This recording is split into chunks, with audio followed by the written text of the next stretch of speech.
The story you're about to hear comes from Emma Caldwell, now 42 years old and living quietly in Denver, Colorado.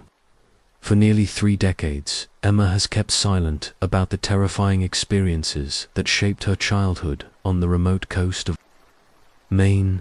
It wasn't until the recent death of her father that she finally decided to break her silence and share the haunting truth about their years at Ravens Point Lighthouse. The events Emma describes took place between 1988 and 1996, when she was between the ages of 8 and 16. Emma's father, Jonathan Caldwell, had been appointed as the lighthouse keeper at Ravens Point, one of the last manned lighthouses on the Maine coast. The isolated station, perched on jagged cliffs 30 miles from the nearest town, seemed like the perfect place for a widowed father to raise his daughter away from the complexities of modern life. But Ravens Point Lighthouse harbored secrets that stretched back over a century. Built in 1847, the lighthouse had seen dozens of keepers come and go, many leaving under mysterious circumstances. The official records spoke of resignations and transfers, but the local fishermen told different stories, tales of keepers who fled in the middle of the night, abandoning their posts without explanation. Emma's account, compiled from hours of recorded interviews, reveals why so many lighthouse keepers had abandoned their duty at Ravens Point. Her story is one of maritime tragedy, supernatural vengeance, and a father's desperate attempt to protect his daughter from forces beyond human understanding. The names of locations have been changed to protect Emma's privacy, but every detail of her experience has been preserved exactly as she remembers it. What happened at Ravens Point challenges our understanding of life, death, and the mysteries that lie beneath the ocean's surface. So prepare yourself for a journey to one of America's most isolated and haunted locations, where the line between the living and the dead becomes as murky as the fog that rolls in from the Atlantic. This is Emma's story, and once you hear it, you may never look at a lighthouse beam the same way again. Chapter 1. Arrival at Ravens Point. I'll never forget my first glimpse of Ravens Point Lighthouse. Emma begins, her voice carrying the weight of memories that have haunted her for decades. It was October 15th, 1988, and I was 8 years old. My father and I had driven for what felt like hours down increasingly narrow and winding coastal roads until we reached the end of civilization itself. The lighthouse stood like a white sentinel against the grey October sky, its tower rising 89 feet above the rocky coastline. The keeper's house, attached to the base of the tower, was a modest 2-story structure with weathered shingles and windows that looked out over the endless expanse of the North Atlantic. My father was so excited about the appointment, Emma recalls. After my mother died when I was 6, he'd been struggling to balance his job as a maritime engineer with raising me alone. When the Coast Guard offered him the position at Ravens Point, he saw it as a chance for us to start over, away from all the painful memories. Jonathan Caldwell had been drawn to the solitary nature of lighthouse keeping. The position offered a good salary, free housing, and the opportunity to homeschool his daughter in one of the most beautiful and remote locations on the East Coast. What the official job description hadn't mentioned was the lighthouse's troubled history. The previous keeper, a man named William Hayes, had left abruptly just 2 weeks before we arrived, Emma explains. When we got to the lighthouse, we found that he'd left most of his belongings behind. His coffee was still sitting on the kitchen table, stone cold but only half finished. It was like he'd walked out in the middle of doing something and never came back. The Coast Guard official who handed over the keys was eager to leave. He gave Jonathan a quick tour of the facilities, explained the basic duties of lighthouse maintenance, and departed before sunset. Emma and her father were left alone at Raven's Point as darkness fell over the Atlantic. That first night, I thought it was the most beautiful place in the world, Emma remembers. The lighthouse beam swept across the ocean every 30 seconds, and I could hear the waves crashing against the rocks below. It felt like we were at the edge of the world, just my father and me against the elements. But beauty and isolation often go hand in hand with darker truths. That first night, as Emma lay in her new bedroom on the second floor of the keeper's house, she heard something that would become a nightly occurrence for the next 8 years. It started around midnight, Emma recalls. A sound like someone walking on the rocks outside, but not quite right. The footsteps were too heavy, too deliberate, and they seemed to be coming from the direction of the ocean, as if someone was walking up from the water itself. When Emma looked out her bedroom window, she could see the rocky shoreline illuminated by the lighthouse beam with each sweep. But she saw no one walking on the rocks. The footsteps continued for nearly an hour before finally fading away, leaving only the sound of the waves and the mechanical turning of the lighthouse lens. I told my father about the footsteps the next morning, Emma says. He assumed it was probably seals or other marine animals hauling out on the rocks.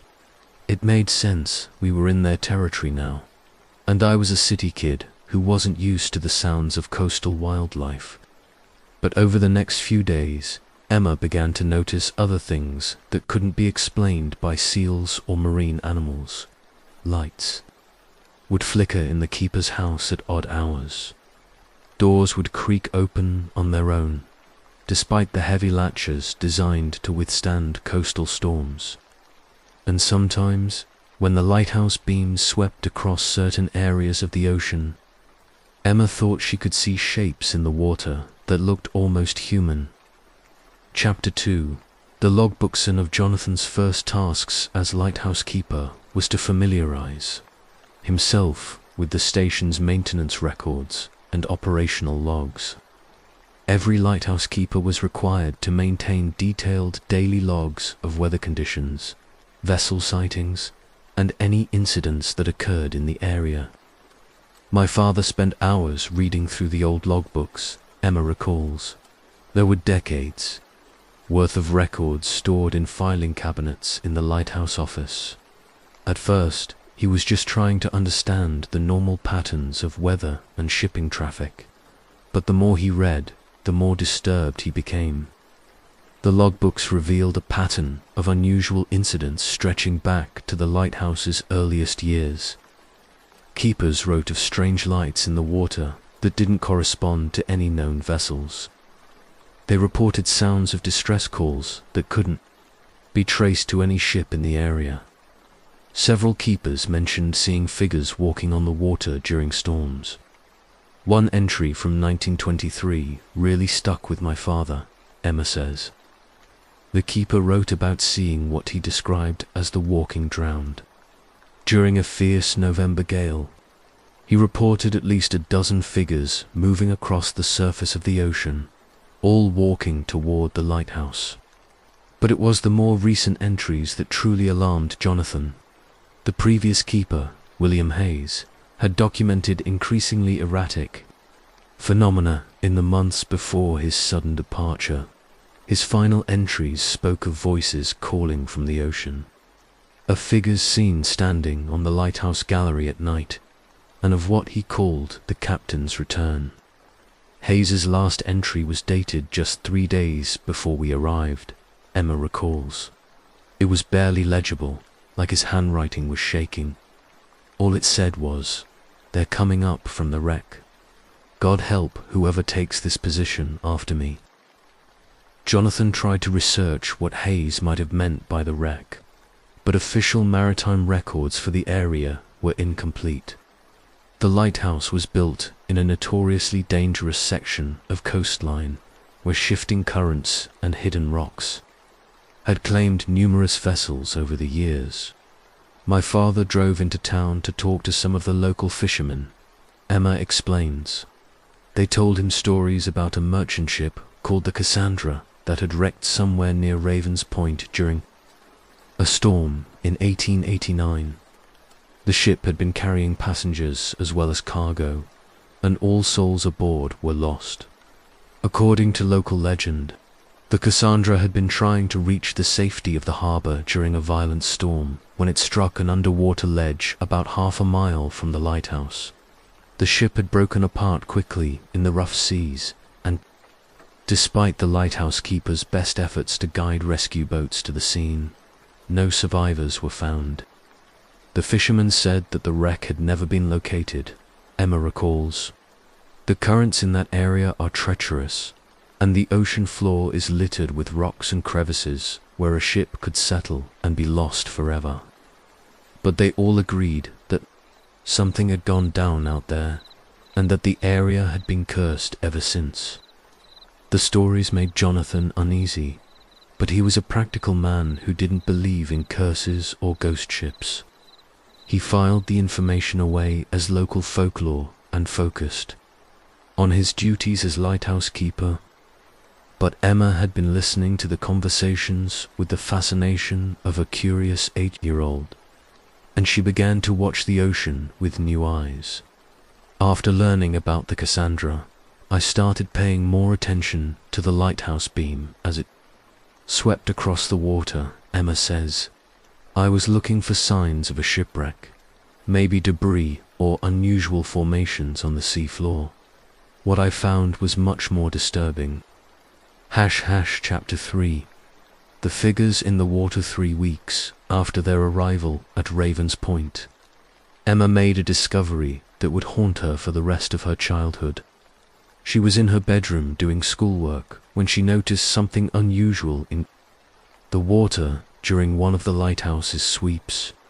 The beam illuminated an area about half a mile from shore, and I saw what looked like a person standing in the water, Emma recalls. At first, I thought it might be a diver or someone from a boat that I hadn't noticed. But as I watched, I realized the figure wasn't moving with the waves. It was just standing there, perfectly still, in water that had to be at least 20 feet deep. Emma called for her father, but by the time Jonathan reached her room, the lighthouse beam had moved on and the ocean was dark again. When the beam came around again 30 seconds later, the figure was gone. My father assumed I'd seen a buoy or a piece of debris, Emma explains. The water plays tricks on your eyes, he said, especially at night. But I knew what I'd seen. That was a person standing in the water, and people can't stand in 20 feet of ocean. The sighting marked the beginning of a nightly ritual for Emma. Each evening, she would position herself at her bedroom window and watch for the figures during the lighthouse sweeps. What she discovered was that the solitary figure she'd first seen was not alone. Within a week, I was seeing multiple figures, Emma says, her voice dropping to almost a whisper. Sometimes 3 or 4, sometimes as many as a dozen. They would appear in different locations, but always in deep water, where no one could possibly be standing. The figures seemed to follow patterns that Emma began to recognize. They appeared most frequently during storms or rough weather. They were always motionless, standing upright in the churning seas as if the waves had no effect on them, and they were always facing toward the lighthouse. I started keeping a notebook, Emma recalls. I would mark down the date, time, weather conditions, and number of figures I saw. After a month of observations, I realized they were appearing more frequently and in greater numbers.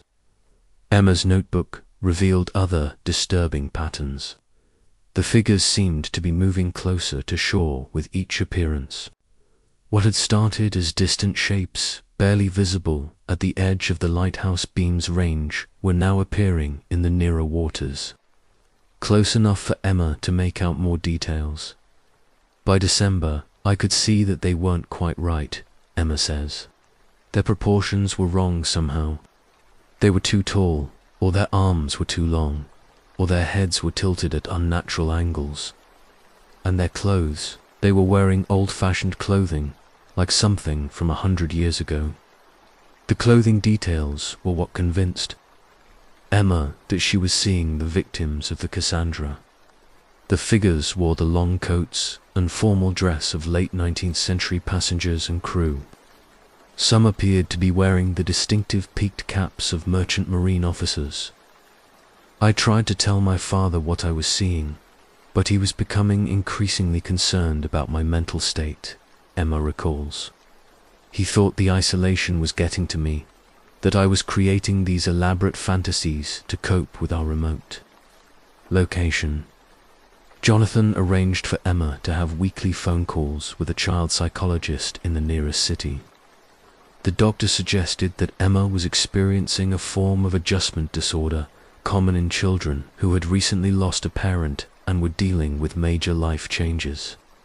Everyone assumed I was making it up or seeing things that weren't there, Emma says, but I knew what I was witnessing. Those figures in the water were real, and they were getting closer to the lighthouse every night. Chapter 4. The captain as winter deepened along the main coast. The figures in the water became bolder and more distinct. Emma's nightly observations revealed that one figure in particular seemed to be leading the others, a tall shape that stood at the front of the group and appeared to be directing their movements. I started thinking of him as the captain, Emma explains.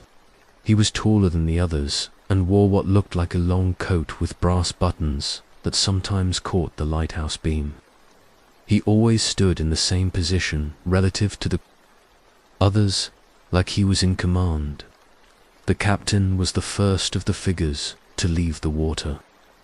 On a stormy night in January 1989, Emma watched in horror as the tall figure began moving through the churning seas toward the rocky shoreline below the lighthouse. I could see him walking across the ocean floor, Emma recalls, her voice trembling. With the memory, the water was at least 15 feet deep in that area, but he was walking along the bottom like it was dry land. Every time the lighthouse beam swept over him, I could see him getting closer to shore. When the captain reached the rocks at the base of the lighthouse, he didn't climb out of the water in any normal sense. Instead, he seemed to flow upward, his form becoming less solid as he moved from the ocean onto the land. I watched him move up the rocks toward the lighthouse, Emma says.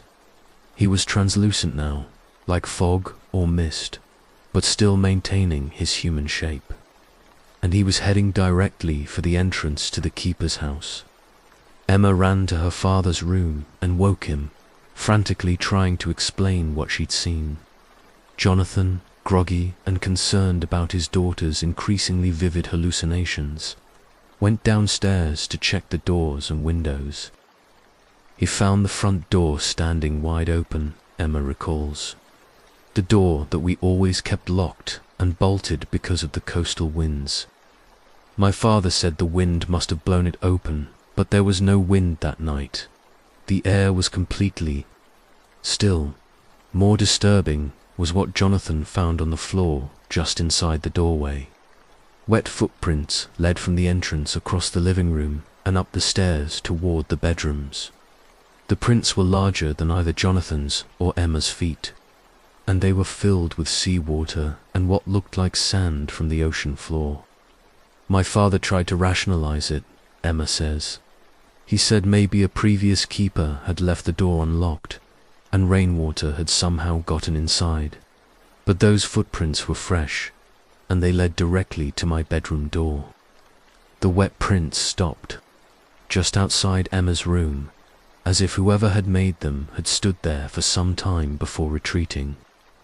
When Jonathan followed the trail back downstairs, he found that the return prints were fainter, already beginning to evaporate. That was the first night my father didn't dismiss my stories about the figures in the water, Emma recalls. He couldn't explain the footprints, and he couldn't explain how the door had come to be open. For the first time, he seemed to consider that I might be telling the truth about what I was seeing, but admitting that Emma's experiences might be real opened up terrifying possibilities that Jonathan wasn't prepared to face. If the figures in the water were real, what did they want? And why were they focusing their attention on the lighthouse and its keepers? My father started staying up at night, watching the ocean with me, Emma says. He wanted to see the figures for himself, to understand what we were dealing with. It took 3 nights, but eventually he saw them too. Chapter 5. The Father's Vigil. Jonathan Caldwell's first sighting of the figures came during a particularly violent storm in February 1989. He was in the lighthouse tower, checking the beacon mechanism, when movement in the water caught his attention. My father came running to my room, white as a sheet, Emma recalls. He'd seen at least 8 figures, standing in the water during the storm, completely unaffected by waves that were 15 feet high. He said they looked like they were having a meeting, standing in a circle and facing each other. The shared sighting changed everything for the Caldwell family. Jonathan could no longer dismiss Emma's experiences as childhood fantasies, and he began to take seriously the warnings in the previous keeper's logbook. My father became obsessed with researching the Cassandra, Emma explains. He drove into town every few days to search through maritime records, newspaper archives, and local historical documents. He was determined to understand what had happened to that ship and why its passengers seemed to be haunting our lighthouse. Jonathan's research revealed disturbing details about the Cassandra's final voyage. The merchant vessel had been carrying 47 passengers and crew when it departed Boston in late November 1889, bound for ports in maritime Canada. The ship had been overloaded with cargo and passengers, a common practice that maximized profit but increased risks. The Cassandra's captain was a man named Ezra Blackwood, Emma says. According to the records my father found, Blackwood had a reputation for taking dangerous risks to maintain his sailing schedules. He'd been cited several times by port authorities for overloading his vessel and sailing in unsafe weather conditions. The fatal voyage had begun in fair weather, but a massive storm system had developed as the ship traveled north along the Maine coast. Rather than seeking shelter in a harbor, Captain Blackwood had attempted to ride out the storm at sea. Witness accounts from other ships in the area described the Cassandra as being in serious distress, Emma recalls. The ship was taking on water and listing badly to one side. Several vessels attempted to offer assistance, but Blackwood refused help and continued trying to reach the next port. The lighthouse keeper at Ravens Point, in 1889, had documented the Cassandra's approach in his logbook. He described seeing the ship's distress signals and attempting to guide it to safety, but the vessel had struck an underwater ledge about half a mile from the lighthouse. The ship broke apart in minutes, Emma says. The lighthouse keeper launched a rescue boat, but by the time he reached the wreck site, there were no survivors. The ocean had claimed every soul aboard. What made the tragedy even more heartbreaking was that it had been entirely preventable. If Captain Blackwood had accepted help from other vessels, or if he had sought shelter in an earlier port, the Cassandra and everyone aboard would have survived. My father became convinced that Captain Blackwood's spirit was the figure I'd been calling the captain, Emma explains. The guilt of losing his ship and passengers had bound him to the area where the tragedy occurred, and somehow the other victims were bound to him. This theory explained why the figures in the water always seemed to be following the captain's lead. and why they had begun approaching the lighthouse more aggressively. According to Jonathan's research, the lighthouse beam had been the last thing the drowning passengers and crew had seen as their ship went down. My father thought they were drawn to the light because it represented safety and rescue, Emma says. But they were trapped in the moment of their death, endlessly seeking a salvation that could never come. Chapter 6. The Visitations, Understanding. The identity of the figures in the water didn't make them any less terrifying. If anything, knowing that Emma and her father were dealing with the spirits of 47 people who had died in a maritime disaster made the situation more ominous. The visitations to the lighthouse became more frequent after my father confirmed what I'd been seeing, Emma recalls. It was like they knew we were aware of them, and that awareness had somehow strengthened their connection to our world. The pattern established by the captain's first visit to the keeper's house was repeated nightly. One or more of the figures would emerge from the ocean, flow up the rocks, and enter the lighthouse or keeper's house. Jonathan began finding wet footprints every morning, sometimes leading to different rooms, sometimes stopping at various doorways. My father installed new locks and security measures, but nothing could keep them out, Emma says. They weren't bound by physical barriers the way living people are. If they wanted to enter a room, locked doors and boarded windows couldn't stop them. The spirits seemed particularly drawn to the lighthouse tower itself. Jonathan would often find evidence that someone had been in the beacon room during the night.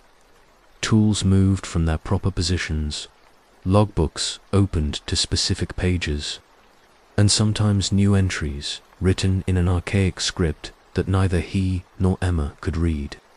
The writing in the logbooks was the most disturbing part, Emma recalls. It looked like someone had dipped a finger in seawater and used it as ink. The letters were faded and streaky, but you could make out what looked like navigation notes and distress signals. Emma began having direct encounters with the spirits during her second winter at Ravens Point. She would wake up to find figures standing in her bedroom, dripping with seawater and staring at her with hollow, desperate eyes. They never spoke, but I could feel their emotions, Emma explains. Overwhelming sadness, confusion, and this desperate need for something I couldn't give them. They were lost, not just physically, but spiritually, and they were looking for someone to guide them home. The most frequent visitor was a woman in a Victorian-era dress who appeared to be in her 30s. She would stand at the foot of Emma's bed, reaching out as if trying to touch her, but never quite making contact. I started thinking of her as the lady, Emma says. She seemed less threatening than some of the others, more sad than angry. Sometimes she would mouth words I couldn't understand, like she was trying to tell me something important. Jonathan was having his own encounters with the spirits. He would find the captain standing in the lighthouse beacon room, staring out at the ocean as if still trying to navigate his doomed ship to safety. My father said the captain never acknowledged his presence, Emma recalls. He would just stand there, occasionally pointing at different areas of the ocean, like he was giving orders to a crew that was no longer there. The encounters were taking a psychological toll on both Emma and her father. Neither was sleeping well, and the constant presence of the spirits made normal life at the lighthouse increasingly difficult. We talked about leaving, Emma says. My father could have requested a transfer to another station, or even left the lighthouse service entirely. But something kept us there. Maybe it was stubbornness, or maybe we felt responsible for these lost souls who seemed to have nowhere else to turn. Chapter 7. The Storm of 1991. The third winter at Ravens Point brought the worst storm Emma had ever experienced. In March 1991, a massive nor'easter struck the Maine coast with winds exceeding 80 miles per hour and waves that reached heights of over 30 feet. The storm lasted for 3 days, Emma recalls. My father was constantly in the lighthouse tower, making sure the beacon stayed operational. Ships caught in the storm depended on our light to navigate safely past the rocks. But this storm was different from the others Emma had experienced at Ravens Point.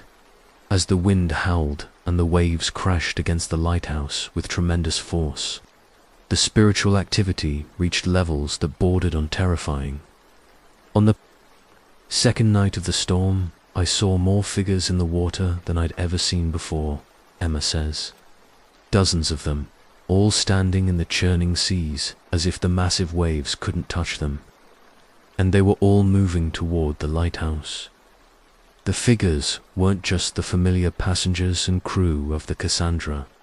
Emma could see spirits that appeared to be from different time periods, some in more modern clothing, others in attire that looked even older than the Victorian era.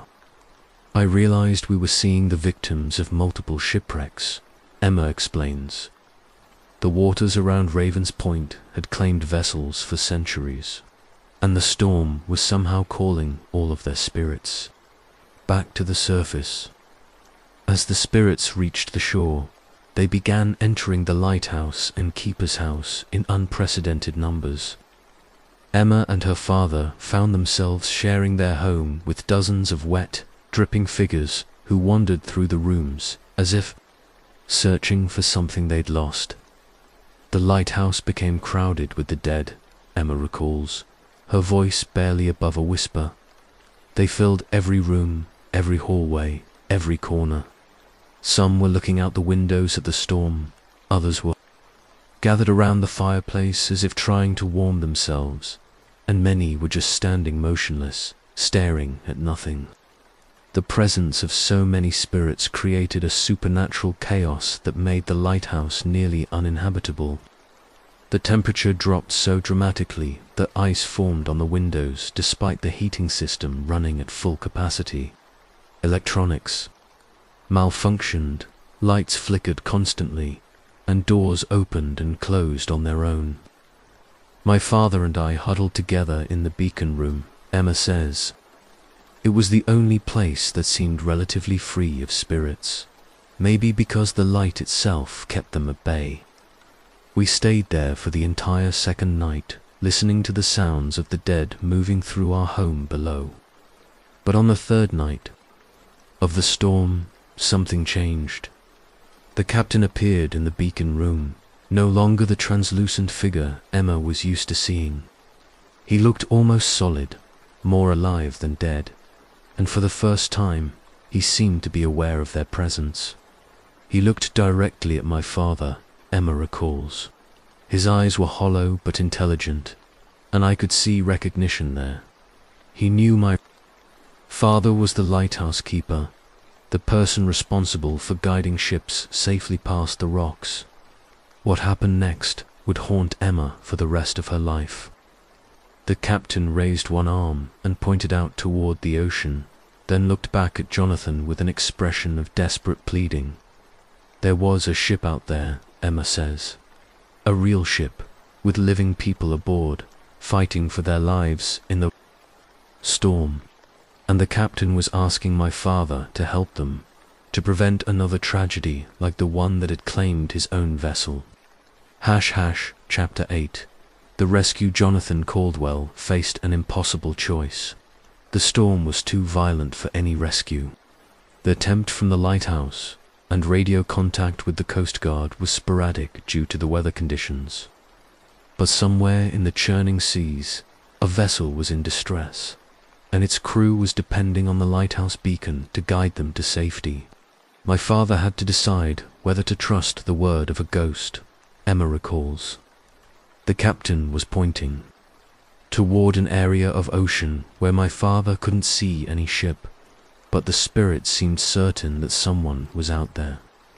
Jonathan made his decision based on his oath as a lighthouse keeper, Whether the information came from the living or the dead, if there was a chance that lives could be saved, he had to act.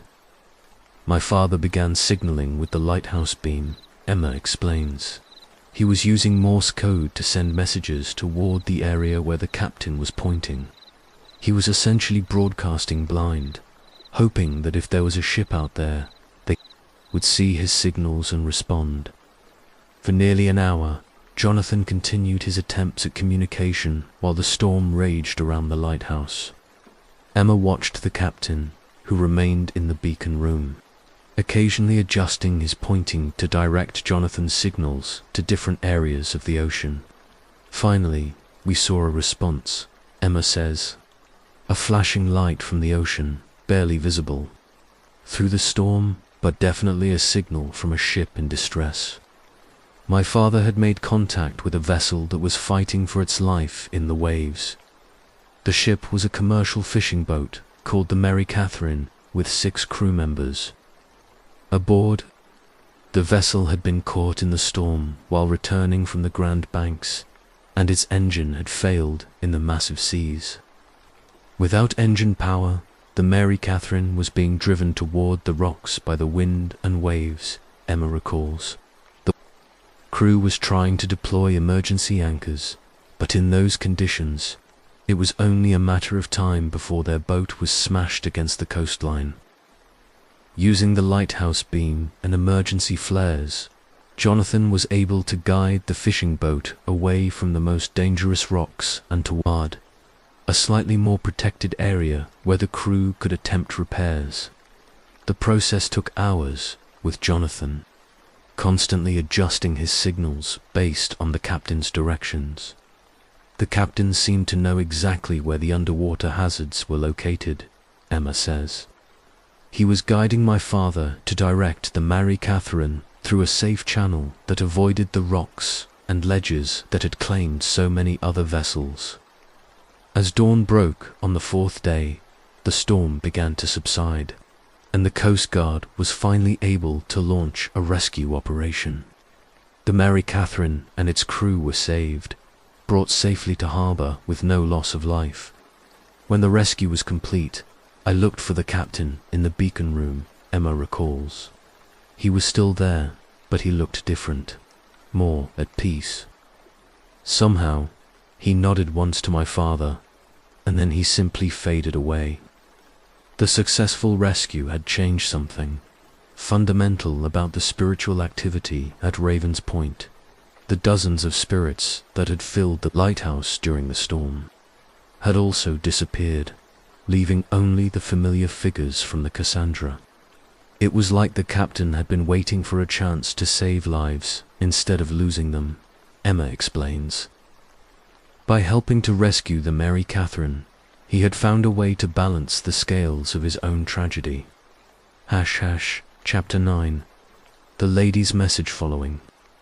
The dramatic events of the 1991 storm, the spiritual activity at Raven's Point changed significantly.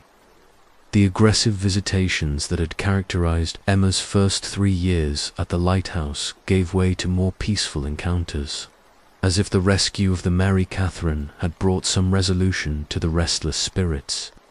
The captain stopped appearing in the keeper's house, Emma recalls.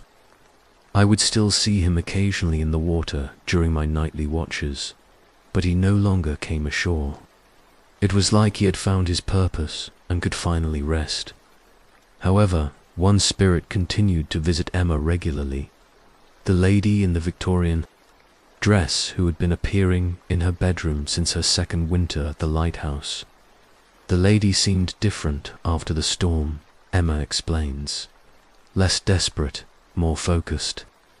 Instead of just standing at the foot of my bed, she would approach my desk where I did my schoolwork, and she would gesture toward my notebooks and pencils. Emma began to suspect that the lady was trying to communicate something specific, something that required more than just her presence to convey. Acting on intuition, Emma left paper and pencils on her desk one evening, curious to see if the spirit would attempt to write a message. The next morning, I found writing on the paper, Emma says. Not the archaic script that had been appearing in the lighthouse logbooks, but clear, legible handwriting in English. It was a woman's handwriting, delicate and precise. The message was brief but profound.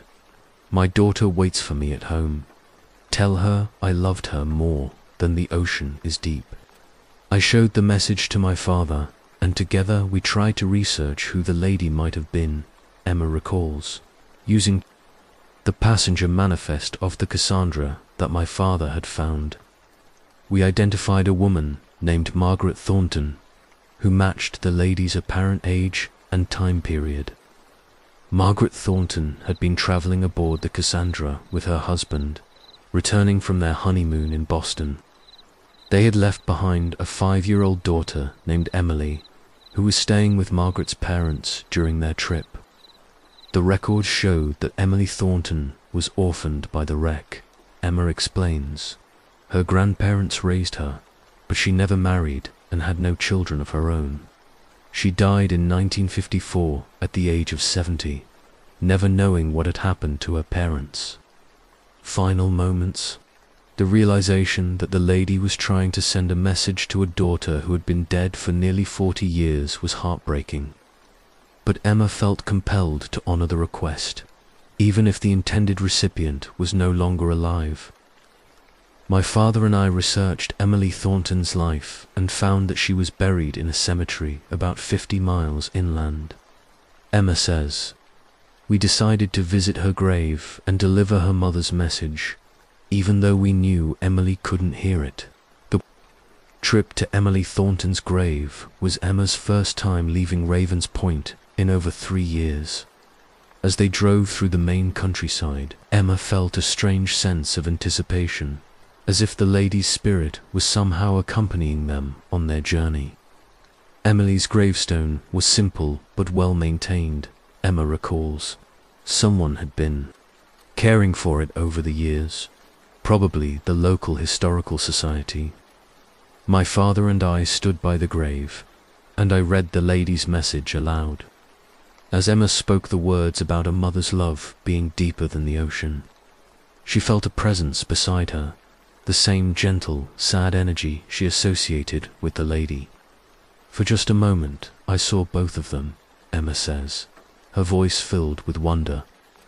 The lady standing by the grave, and a translucent figure of an elderly woman rising from the ground. They embraced, and both figures became brighter, more substantial, before fading away together. The encounter at Emily Thornton's grave marked the end of the lady's visits to Ravens Point.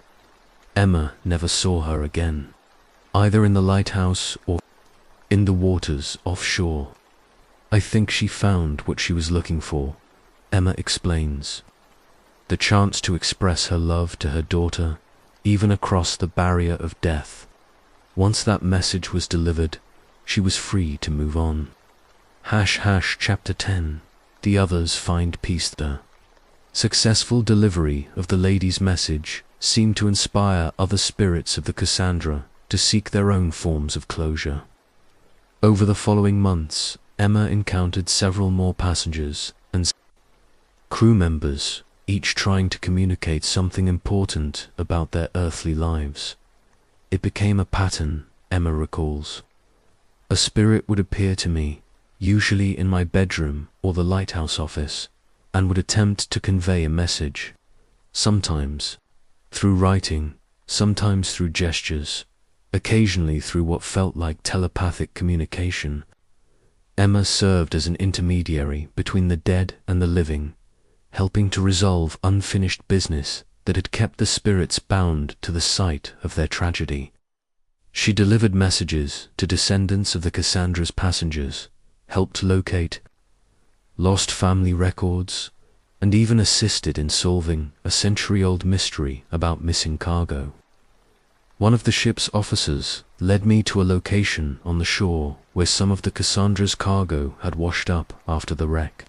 Emma explains, it was a chest containing personal effects and letters that had belonged to the passengers.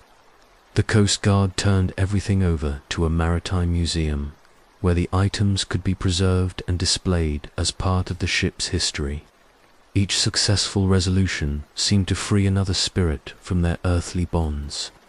Emma watched as, one by one, the figures in the water began to disappear, finally finding the peace that had eluded them for over a century.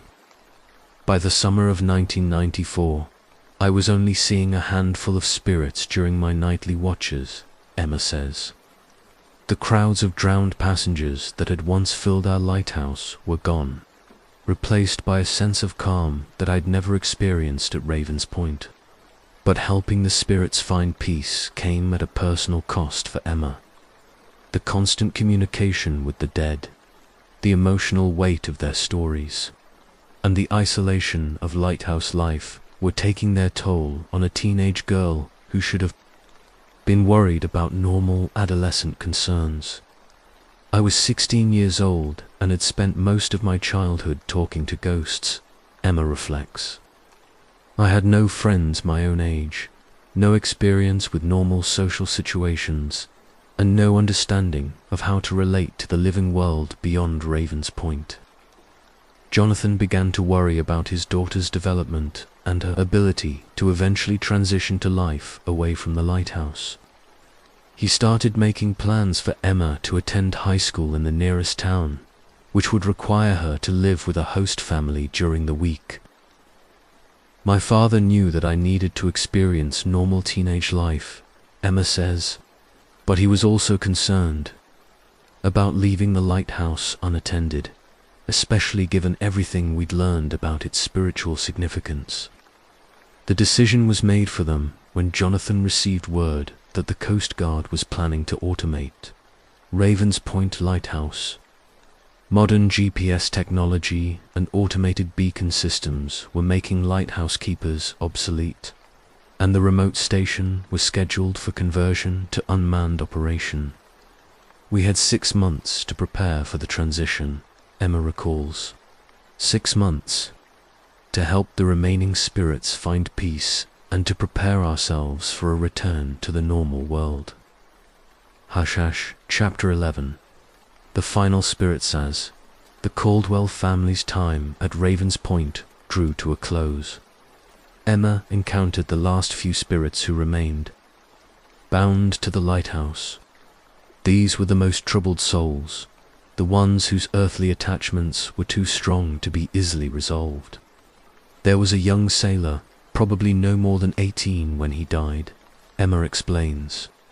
He would appear in the lighthouse tower, always, looking out at the ocean as if he was still on watch duty. He seemed unable to accept that his ship was gone and his watch had ended. The sailor's name was Thomas Weatherby, and according to the Cassandra's crew manifest, he had been on his first ocean voyage when the ship went down. Emma learned through her research that Thomas had been supporting his widowed mother and younger siblings with his wages from the merchant marine. He was trapped by his sense of responsibility, Emma says. He felt like he had abandoned his family by dying, and he couldn't move on until he knew they had been cared for. Emma discovered that Thomas's family had struggled financially after his death, but had eventually found stability when his younger brother followed in Thomas's footsteps and joined the merchant marine. The family had survived and even prospered in the decades following the tragedy. I spent hours in the lighthouse tower talking to Thomas about his family's fate, Emma recalls. I showed him genealogical records I'd found, newspaper clippings about his brother's successful career, and evidence that his sacrifice hadn't been in vain. Thomas was one of the last spirits to find peace. Emma watched as he finally turned away from his eternal vigil at the lighthouse window, nodded to her in gratitude, and faded away like morning mist. The hardest case was a little girl named Sarah Pemberton, Emma says, her voice heavy with emotion. She was only 7 years old when the Cassandra went down, traveling with her parents to visit relatives in Canada. Sarah's spirit was different from the adult passengers and crew members.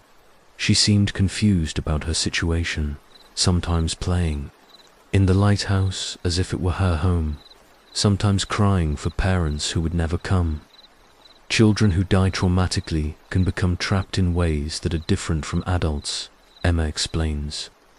Sarah didn't understand death the way that grown-up spirits did. She was just a scared little girl who wanted her mummy and daddy. Emma tried various approaches to help Sarah find peace, but the child's spirit seemed too frightened and confused to accept the reality of her situation. It wasn't until Emma had an inspiration about Sarah's favorite doll that a solution presented itself. According to the passenger records, Sarah had been carrying a porcelain doll when she boarded the Cassandra, Emma says. I realized that the doll might have been among the personal effects that had washed ashore and been recovered by previous lighthouse keepers. Emma searched through decades of lost and found items stored in the lighthouse basement and eventually located a damaged but recognizable porcelain doll that matched the description from Sarah's travel documents. When I showed Sarah the doll, her whole demeanor changed, Emma recalls. She became calm and focused, like she had found something. She'd been desperately searching for. Emma placed the doll in Sarah's arms, and for the first time, the child's spirit smiled. As Sarah held her beloved toy, two adult figures appeared beside her. Her parents, finally able to cross over and collect their daughter. The three of them walked together toward the lighthouse beam, Emma says. As they stepped into the light, they became brighter and brighter until they were too brilliant to look at. Then they were gone, and I knew they had found their way home. Chapter 12. The Keeper's Legacy with the Spirits of the Cassandra finally at peace. Emma and her father prepared for their departure from Ravens Point Lighthouse. The automated beacon system had been installed, and Coast Guard technicians would handle the periodic maintenance that the lighthouse required. Leaving was harder than I expected, Emma admits. Despite all the frightening experiences, Ravens Point had been my home for 8 years. I had grown from a child into a young woman in that lighthouse, and I wasn't sure how to be myself anywhere else. Jonathan had accepted a position with a maritime engineering firm in Portland, Maine, where Emma would be able to attend regular high school and experience normal teenage life. But both father and daughter knew they were leaving behind something extraordinary. On our last night at the lighthouse, my father and I climbed to the beacon room one final time, Emma recalls. We stood there watching the light sweep across the ocean, knowing it would continue its vigil long after we were gone. As they prepared to descend from the tower, Emma noticed a figure standing on the rocky shore below the lighthouse. It was the captain, appearing one last time to bid them farewell. He raised his hand in a salute, Emma says. It was a gesture of respect from one lighthouse keeper to another. My father saluted back, and the captain nodded before dissolving into the sea spray. The transition to normal life was challenging for Emma. After years of homeschooling and isolation, she struggled with the social dynamics of high school and the expectations of teenage life in the 1990s. I had spent my formative years communicating with the dead, Emma explains. Relating to living teenagers felt much more difficult and confusing than talking to century-old spirits had ever been. But Emma's unique experiences had also given her gifts that served her well in the normal world. Her ability to listen, her comfort with solitude, and her deep empathy for others dealing with loss made her a natural counselor and friend to those who needed support. I eventually found my place, Emma says. I studied psychology in college, specializing in grief counseling and trauma therapy. My experiences at Ravens Point taught me that the boundary between life and death isn't as solid as most people believe. and that understanding has helped me guide others through their own encounters with loss. Emma never returned to Ravens Point Lighthouse, but she kept in touch with the local Coast Guard station and the Maritime Museum that had acquired the Cassandra artifacts. She was pleased to learn that the lighthouse continued to operate flawlessly, guiding ships safely past the treacherous rocks without any reported incidents. The lighthouse stands as a monument to all the lives it has saved and all the tragedies it has witnessed, Emma reflects. My father and I were just temporary guardians, but we helped some lost souls find their way home. Chapter 13. The ripple effects. Emma's story doesn't end. With her departure from Ravens Point, the experiences she had at the lighthouse continued to influence her life and the lives of others in ways she never expected. About 10 years after we left the lighthouse, I received a call from a maritime historian who had been researching the Cassandra, Emma explains. She had discovered my father's reports in the Coast Guard archives and wanted to interview us about our experiences. Dr. Patricia Wells was writing a comprehensive history of shipwrecks along the Maine coast, and the Cassandra represented one of the most mysterious cases in her research. The ship's exact location had never been determined, and the lack of survivors had left many questions unanswered about what had happened during its final hours. Dr. Wells was initially skeptical about the supernatural aspects of our story, Emma says, but she was fascinated by the historical details that had come through our encounters with the spirits, information that wasn't available in any official records. The details provided by the spirits had helped Emma and her father pieced together a more complete picture of the Cassandra's final voyage. They knew about the ship's overloading, the captain's refusal to accept help, and the specific sequence of events that had led to the disaster. Some of the information we'd received proved to be historically accurate when Dr. Wells cross-referenced it with other sources, Emma explains. Details about the weather conditions, the positions of other ships in the area, and even personal information about the passengers that matched family records and newspaper accounts. Dr. Wells's research, informed by Emma's experiences, led to a renewed search for the Cassandra's wreck site. Using modern sonar equipment and underwater cameras, marine archaeologists finally located the remains of the merchant vessel in 2006. The ship was found exactly where the captain had indicated. It would be, Emma says, about half a mile from Ravens Point, in deep water near an underwater ledge. The wreck was remarkably well preserved, considering it had been on the ocean floor for over a century. The discovery of the Cassandra brought closure to families who had lost ancestors in the disaster and provided valuable historical information about 19th century maritime travel. But for Emma, the most meaningful result was the confirmation that her experiences at the lighthouse had been real. Finding the wreck validated everything I had experienced as a child, Emma reflects.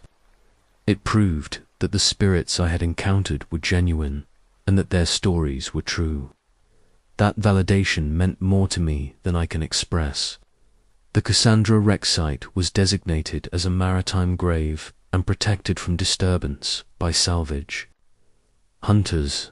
A memorial was erected at the nearest harbor, listing the names of all 47 passengers and crew members who had died in the disaster. My father attended the memorial dedication, Emma says. He said it felt like completing a promise we had made to the spirits, that their stories would be remembered and their lives would be honored. Chapter 14. The next generation. Emma's work as a grief counselor brought her into contact with others who had experienced paranormal encounters related to loss and trauma. She discovered that her childhood experiences at Ravens Point had prepared her to help people navigate the complex emotions that can arise when the boundaries between Life and death seem to blur. I've counseled many people who have had encounters with deceased loved ones, Emma explains. Dreams, visions, sensing presences. These experiences are more common than most people realize. My background helps me approach these situations with understanding rather than skepticism. Emma's approach to paranormal experiences is grounded in both psychology and personal experience. She helps clients distinguish between healthy processing of grief and potentially problematic fixations on the dead, while remaining open to the possibility that consciousness may survive bodily death. I don't claim to have all the answers about life after death, Emma says, but I do know that the relationships we form with others don't always end when physical life ends. Sometimes, love and connection transcend death in ways that can be comforting and healing. Emma married in her 30s and had 2 children, a daughter named Margaret, in honor of the lady from the lighthouse, and a son named Jonathan, after her father. She was careful to give her children a normal upbringing, but she also made sure they understood the importance of being open to experiences that couldn't be easily explained. I wanted my children to have the grounding in reality that I had missed during my lighthouse years, Emma explains. But I also wanted them to understand that reality is much broader and more mysterious than most people acknowledge. Emma's daughter Margaret has shown some sensitivity to paranormal phenomena, occasionally mentioning dreams about people she's never met or sensing presences in old buildings.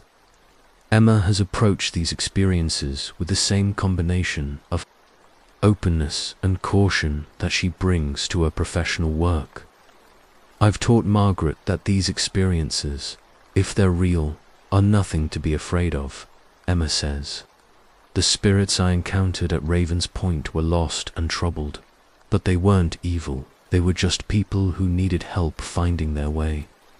Emma's son Jonathan has shown more interest in the technical aspects of lighthouse keeping and maritime history. He has visited several automated lighthouses along the main coast and has expressed interest in pursuing a career in marine engineering, following in his grandfather's footsteps. It's interesting how the lighthouse continues to influence our family, Emma reflects. Even though we only lived there for 8 years, it shaped the trajectory of all our lives in profound ways. Chapter 15. Return to the coast. In 2018, Emma received word that her father had been diagnosed with terminal cancer. Jonathan Caldwell, now in his 70s, had lived a full life since leaving Ravens Point, but his health was declining rapidly. My father asked if I would drive him back to see the lighthouse one more time, Emma says. He wanted to say goodbye to the place that had defined so much of our lives together. The journey back to Ravens Point was emotionally charged for both Emma and her father. The coastal roads looked much the same as they had when Emma was a child, but the surrounding area had changed significantly with development and modernization.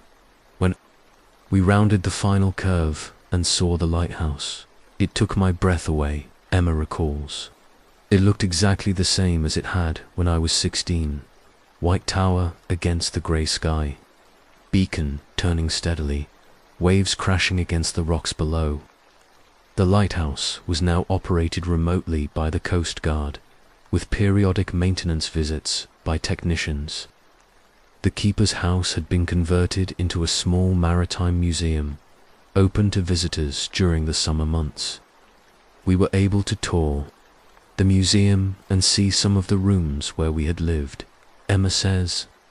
It was surreal to see my childhood bedroom set up as a display about lighthouse keeping, complete with period furniture and educational materials about the Cassandra disaster.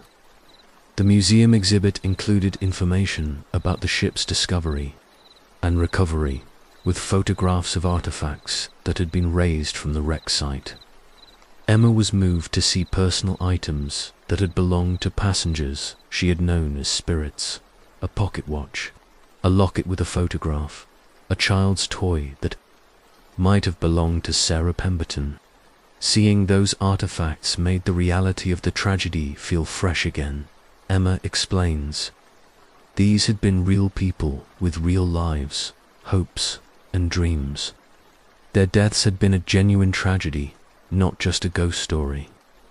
Emma and her father climbed to the lighthouse beacon room, where automated equipment now performed the duties that Jonathan had once carried out manually.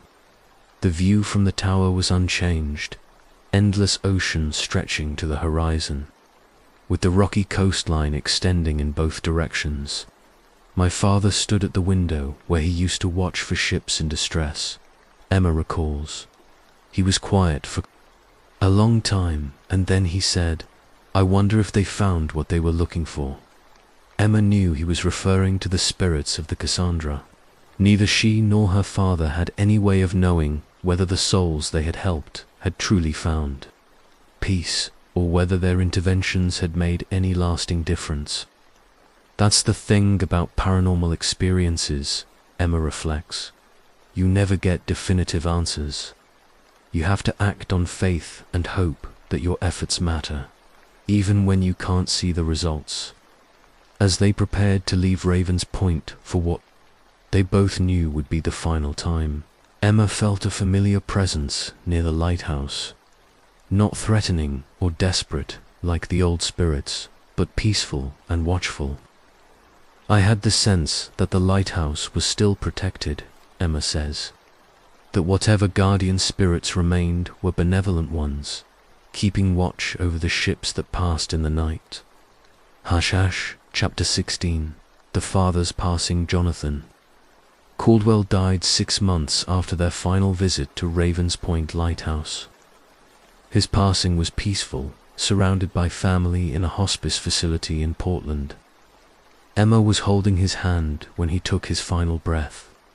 In his last moments, my father seemed to be looking at something I couldn't see, Emma recalls. His expression was one of recognition and relief, like he was greeting old friends. I wondered if the spirits from the lighthouse had come to guide him home. The funeral was well attended by Jonathan's colleagues from the maritime industry, neighbors from their years in Portland, and several members of the Coast Guard who remembered his service at Ravens Point. Emma was surprised to see Dr. Patricia Wells, the maritime historian who had researched the Cassandra, among the mourners. Dr. Wells told me that my father's contributions to understanding the Cassandra disaster had been invaluable, Emma says. She said that without the information we had provided through our encounters with the spirits, the ship might never have been found. Following her father's death, Emma experienced a period of intense grief, complicated by her unique perspective on life after death. Having spent her childhood communicating with spirits, she found herself hoping for signs that her father's consciousness had survived his physical death. I wanted desperately to sense his presence the way I had sensed the spirits at the lighthouse, Emma admits. But whatever gift or sensitivity I had possessed as a child seemed to have faded with adulthood. I couldn't feel my father's spirit the way I had felt the passengers of the Cassandra. The absence of paranormal contact with her father was initially disappointing, but Emma eventually came to see it as a positive sign. Unlike the troubled spirits who had been trapped at Ravens Point, her father had lived a full life and died peacefully, with no unfinished business to keep his soul earthbound. Maybe the fact that I couldn't sense his spirit meant that he had moved on successfully, Emma reflects. The passengers of the Cassandra had been trapped by trauma and incomplete lives. My father had lived fully and died without regrets. Emma inherited her father's personal effects, including his detailed journals from their years at Ravens Point. Reading through his private thoughts about their experiences with the spirits gave Emma new insights into how the supernatural encounters had affected him. My father had been much more frightened than he ever let on, Emma says. His journals revealed his constant worry about my psychological well-being and his struggle to balance protecting me with helping the spirits find peace. The journals also contained detailed records of every supernatural incident they had witnessed, including some experiences that Emma had forgotten or blocked from her memory. Jonathan had documented everything with the thoroughness of a trained engineer, creating a comprehensive record of their 8 years at the lighthouse. Reading his journals helped me understand how much my father had sacrificed to keep me safe, Emma reflects. He could have requested a transfer at any time, but he stayed because he believed we had a responsibility to help the trapped spirits. Chapter 17. The documentary 2 years after her father's death. Emma was contacted by a documentary filmmaker who wanted to tell the story of Ravens Point Lighthouse and the Cassandra disaster. The filmmaker, David Chen, had read Dr. Wells's research and was intrigued by the supernatural elements of the story. David approached the project with genuine respect for our experiences, Emma says. He wasn't trying to sensationalize or debunk what we had encountered. He wanted to explore the intersection between history, tragedy, and the paranormal. Emma initially hesitated to participate in the documentary. She had spent decades building a private life away from the supernatural experiences of her childhood, and she was reluctant to expose herself to public scrutiny or skepticism. I worried that people would think I was crazy or that I was exploiting the tragedy of the Cassandra for attention, Emma explains. But David convinced me that sharing our story could help other people who have had similar experiences feel less alone. The documentary, titled Voices from the Deep, The Ravens Point Mystery, combined historical research about the Cassandra disaster with interviews about the supernatural experiences at the lighthouse. Emma participated alongside Dr. Wells, Coast Guard historians, and maritime archaeologists who had worked on the wreck site. The film treated our experiences seriously while acknowledging that they couldn't be scientifically verified, Emma says. David presented multiple perspectives and let viewers draw their own conclusions about what had happened at the lighthouse. The documentary included dramatic recreations of key events, underwater footage of the Cassandra wreck site, and interviews with descendants of the ship's passengers. Emma was moved to meet living relatives of Margaret Thornton, Thomas Weatherby, and Sarah Pemberton, the spirits she had helped find peace. Meeting the descendants made the passengers feel more real to me than they ever had, Emma reflects. These weren't just ghosts anymore. They were great-great-grandparents and great-great-aunts whose stories had been passed down through generations. The documentary was well received by both critics and audiences, earning awards at several film festivals and airing on national television. Emma was pleased that the film had treated the Cassandra victims with dignity and had presented their story as a human tragedy rather than simply a ghost tale. The most meaningful response came from other people who had experienced paranormal encounters, Emma says. I received letters and emails from individuals who had their own stories of communicating with spirits or sensing the presence of the dead. Many of the responses came from people who worked in locations associated with tragedy, hospital workers, emergency responders, and others who dealt with death and trauma in their professional lives. Emma's story had given them a framework for understanding their own unexplained experiences. I realized that my childhood at Ravens Point had prepared me not just to help the spirits find peace, but to help living people process their encounters. With the supernatural, Emma reflects, that became an unexpected but important part of my life's work. Chapter 18. The lighthouse. Today's Emma enters her 50s. Ravens Point Lighthouse continues to operate as an automated beacon, guiding ships safely past the treacherous rocks that claimed the Cassandra and countless other vessels. The Lighthouse Museum attracts thousands of visitors each year, drawn by the combination of maritime history and supernatural mystery. I occasionally receive calls from the museum staff about visitors who report unusual experiences, Emma says.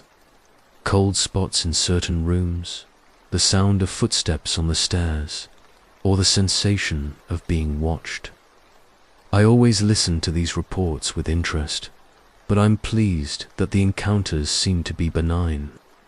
The current experiences at the lighthouse are markedly different from the intense supernatural activity that Emma and her father witnessed during their residency. The modern encounters seem to be more like residual energy than active spiritual presences. I think most of the troubled spirits found peace through our interventions, Emma explains. What remains now might be just echoes of the past, emotional imprints left by decades of tragedy and loss. Emma has established a small foundation that provides support for lighthouse preservation projects along the main coast. The foundation also funds research into maritime disasters and offers counseling services for families affected by accidents at sea. The lighthouse taught me that tragedy and beauty can coexist, Emma reflects. Ravens Point was both the site of terrible disasters and a beacon of hope for sailors in distress. I wanted to honor both aspects of its legacy. The foundation has helped preserve several historic lighthouses that were in danger of deterioration or demolition. Emma sees this work as a continuation of her father's service, maintaining these crucial navigational aids for future generations of mariners. Every lighthouse we save potentially saves lives, Emma says.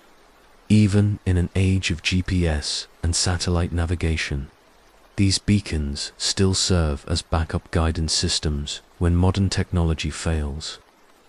Emma's children have both visited Ravens Point Lighthouse as adults, curious to see the place that had such a profound impact on their mother's life. Her daughter Margaret reported feeling a sense of peace and welcome at the lighthouse, while her son Jonathan was fascinated by the technical aspects of the beacon mechanism. It's gratifying to see my children appreciate the lighthouse without being burdened by the supernatural experiences I had there, Emma says. They can enjoy it for its historical significance and natural beauty without the complications of ghostly encounters. The Ravens Point Lighthouse Museum now includes a permanent exhibit about the Caldwell family's service as the station's last keepers. The display features photographs, personal artifacts, and excerpts from Jonathan's journals, presenting their story as part of the lighthouse's rich history. Seeing our family's story presented as history feels surreal, Emma admits. But I'm proud that our experiences are being remembered and that they might help future visitors understand the human dimensions of lighthouse keeping. Chapter 19. Reflections on the supernatural. As Emma looks back on her childhood experiences at Ravens Point Lighthouse, she maintains a complex relationship with the supernatural elements of her story. Her encounters with the spirits of the Cassandra shaped her worldview and career path, but they also left her with questions that may never be answered.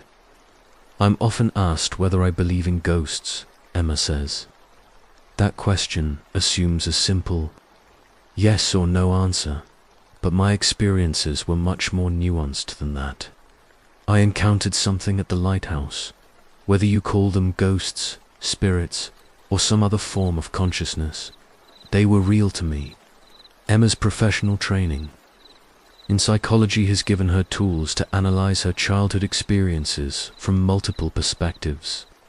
She acknowledges the possibility that trauma, isolation, and suggestibility could have contributed to her perceptions, while also maintaining that the experiences felt authentic and produced verifiable results.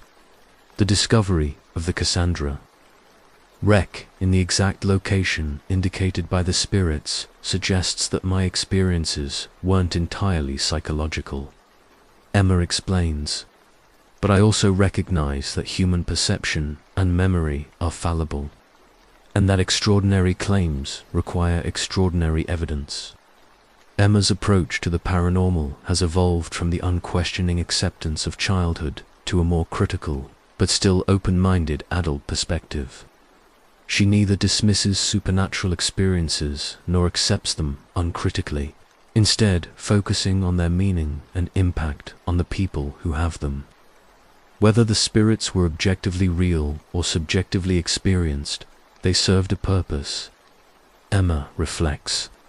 They helped me develop empathy, taught me about history and human suffering, and guided me toward a career helping others process grief and trauma. Emma has encountered skeptics who dismiss her story as fantasy or delusion, but she has also met people who share similar experiences and find validation in her willingness to speak openly about supernatural encounters. I've learned that the truth of paranormal experiences isn't always about objective verification, Emma says.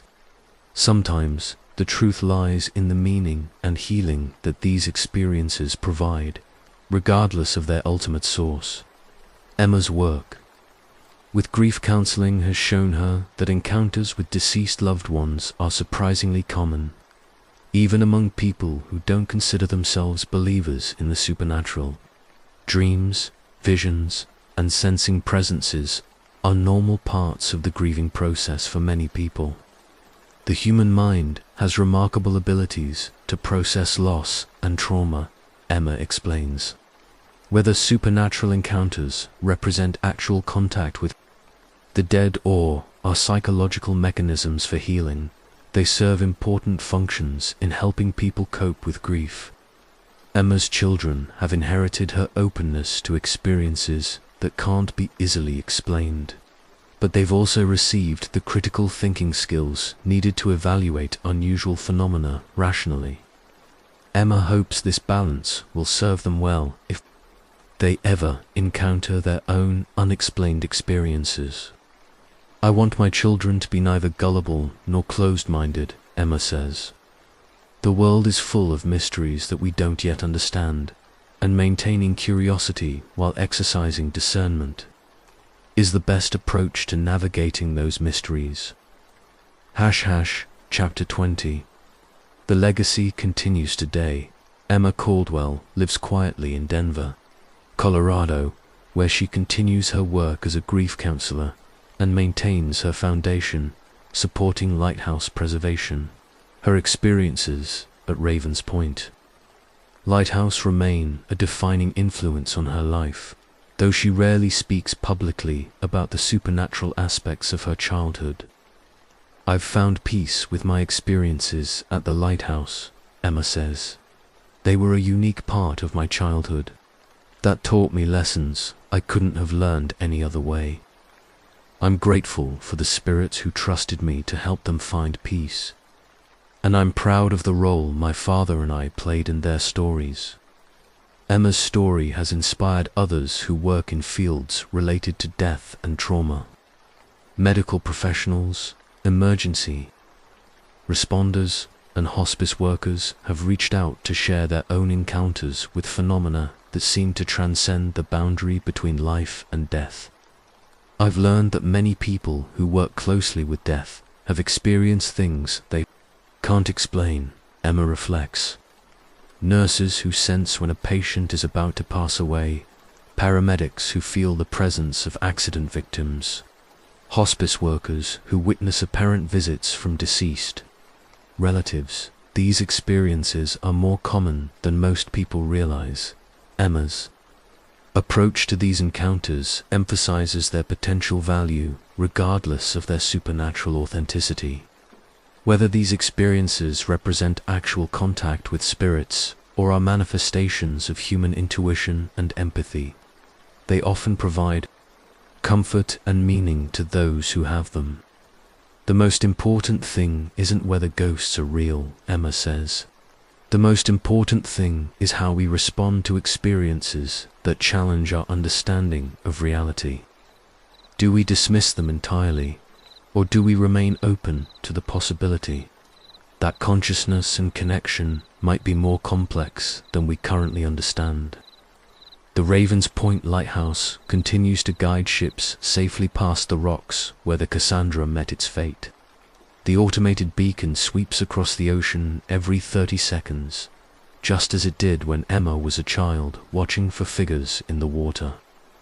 I sometimes wonder if sensitive individuals still have unusual experiences at the lighthouse, Emma muses. But I hope that if they do, the encounters are peaceful ones. Maybe just a sense of being watched over by benevolent spirits who have found their rest. Emma's daughter, Margaret, has shown interest in following her mother's path into psychology, with a particular focus on trauma counseling.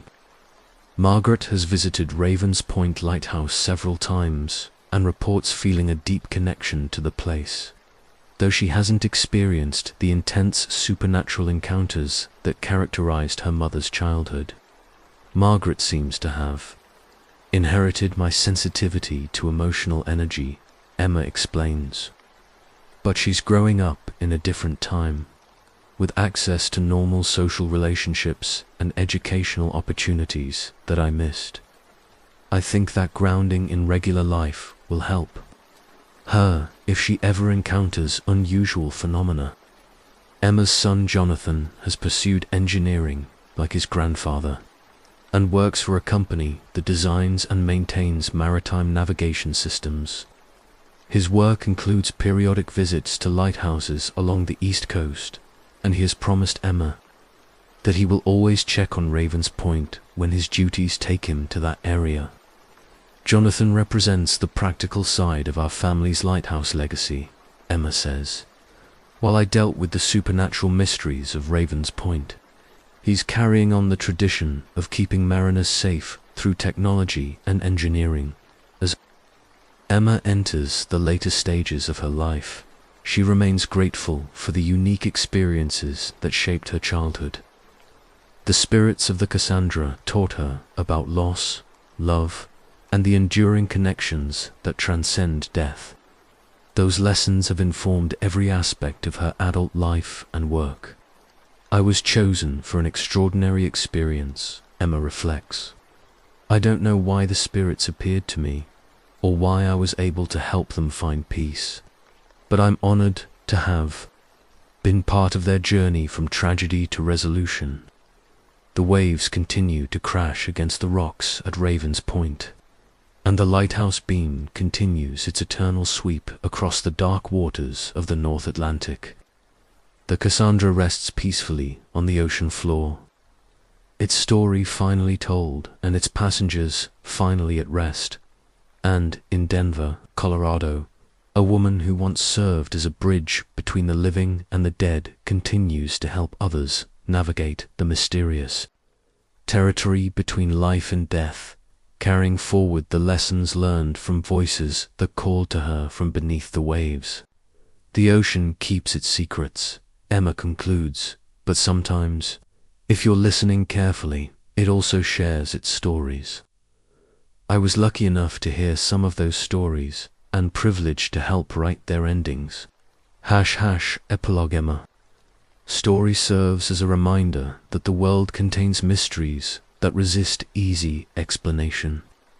Whether her encounters with the spirits of the Cassandra represent genuine supernatural phenomena or extraordinary manifestations of human psychology and intuition, they demonstrate the power of compassion, courage, and commitment to helping others.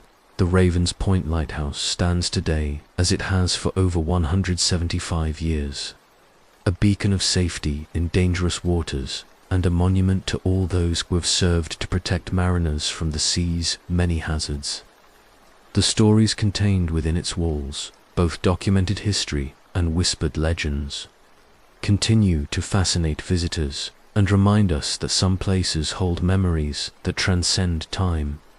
For Emma, the lighthouse will always represent a transformative period of her life when she learned that love and responsibility can extend beyond the grave, that healing is possible even for the most troubled souls, and that sometimes the greatest service we can provide is simply to listen to those who have no other voice. The sea continues its eternal rhythm, and the light continues its faithful watch, ensuring that the tragedies of the past serve as guidance for the safety of the future.